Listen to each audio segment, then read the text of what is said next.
हाँ जी दोस्तों, कैसे हैं आप सब। और उम्मीद करता हूं भाई कि बिल्कुल अच्छे होंगे, बिल्कुल बिंदास होंगे, जहां पर भी होंगे बिल्कुल स्वस्थ होंगे, क्योंकि कल से दूसरा टेस्ट मैच शुरू हो रहा है एजबेस्टन में, बर्मिंघम में।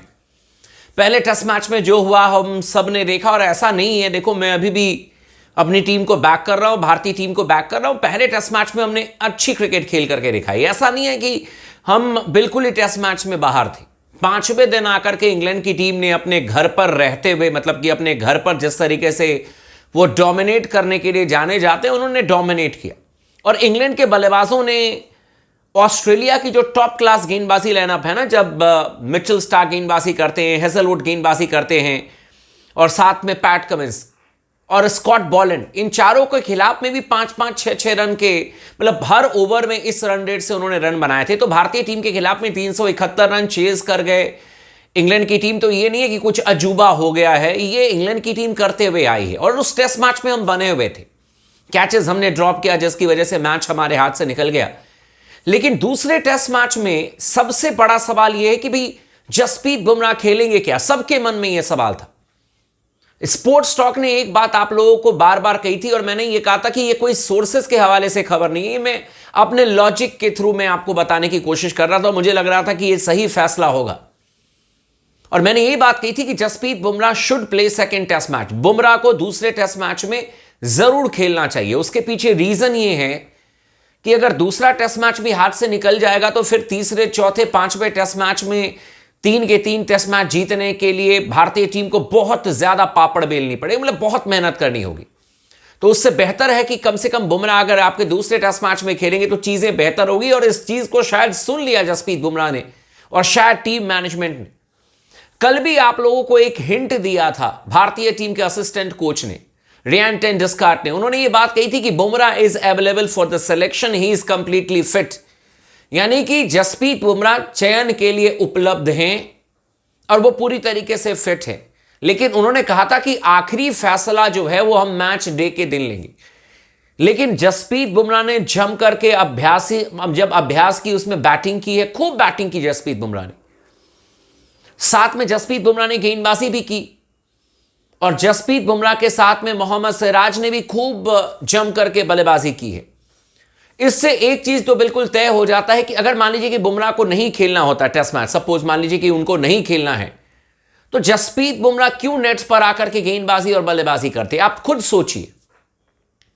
फिर तो वो प्रॉपर रेस्ट करते, वो नेट्स पर आते, हल्का फुल्का स्ट्रेचिंग करते, वार्म अप करते, अपने शरीर को मतलब उस कंडीशन में, शेप में रखने की कोशिश करते। That's it. इतना ज्यादा वो क्यों अभ्यास करते? लेकिन बुमराह ने अभ्यास करने का फैसला किया, लगातार उन्होंने बैटिंग की, लगातार उन्होंने गेंदबाजी की। और इससे एक चीज तो बिल्कुल तय हो गई है कि भारतीय टीम के लिए दूसरे टेस्ट मैच में जसप्रीत बुमराह ही गेंदबाजी को लीड करते हुए नजर आएंगे। और यह बिल्कुल सही फैसला होगा टीम मैनेजमेंट के द्वारा, और यह बिल्कुल सही फैसला होगा जसप्रीत बुमराह का भी। तो दूसरी खबर और भी मैं आपको बता देता हूं, लेकिन चैनल को जरूर आप लोग सब्सक्राइब कर लीजिएगा जिन्होंने अब तक नहीं किया है। इस वीडियो को आखिरी तक जरूर देखिएगा, और अपने दोस्तों के साथ में भी जरूर शेयर कर दीजिएगा दोस्तों। दूसरी खबर और अच्छी है, और उस खबर को थोड़ा सा मतलब कि आपको पॉजिटिव लेना होगा। अच्छी है इन द सेंस कि देखिए, यशस्वी जायसवाल, अब इनको स्लिप कॉर्डन से ड्रॉप कर दिया गया है।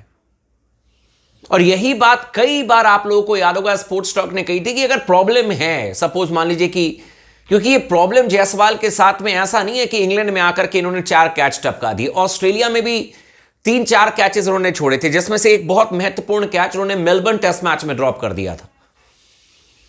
और तब मतलब कि पिछले मैच के दौरान स्पोर्ट्स टॉक ने इस पर चर्चा की थी कि अगर प्रॉब्लम है तो आप यशस्वी जायसवाल को कहीं और शिफ्ट कर सकते हैं, इन द सेंस कि आप कहीं और फील्डिंग करवा सकते हैं।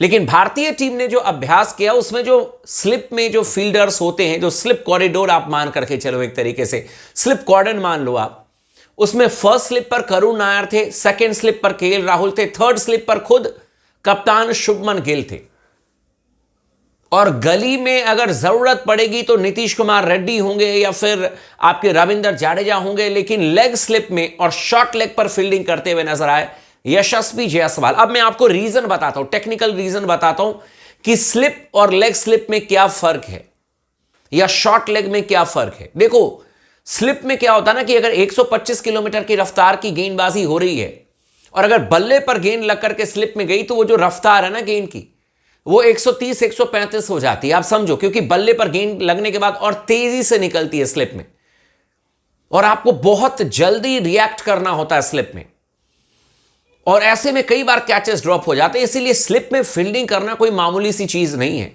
दूसरी बात आपको समझना होगा कि स्लिप में सबसे आसान कैच वो होता है जो आपके आंखों के सामने में गेंद आती है। आप एकदम अपने फिंगर्स को अपवर्ड डायरेक्शन में ले जाकर के आंखों के सामने कैच कर लेते हो, लेकिन उसमें घुटनों का भी बहुत जबरदस्त इस्तेमाल आपको करना पड़ता है, जो जायसवाल नहीं करते हैं।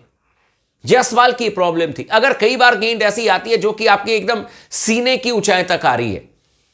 अब सीने की ऊंचाई तक या तो आप मतलब कि अपने फिंगर्स को डाउनवर्ड भी नहीं ला सकते हो। अगर नीचे लेकर के आओगे तो आपको साइड एंगल में खड़ा होना होगा, तब जाकर के गेंद आपके हाथों में चिपकेगी। या तो आपको याद होगा कि जैक क्रॉली का जो कैच लिया था फर्स्ट इनिंग में हमारे करुण नायर ने, उन्होंने अपने घुटने को बैंड कर दिया था, और यह फ्रैक्शन ऑफ सेकंड में आपको डिसाइड करना होता है। घुटने को बैंड किया, अपनी हाइट को कम किया, और आंखों के सामने उन्होंने कैच पकड़ लिया। जायसवाल इस चीज में माहिर नहीं है।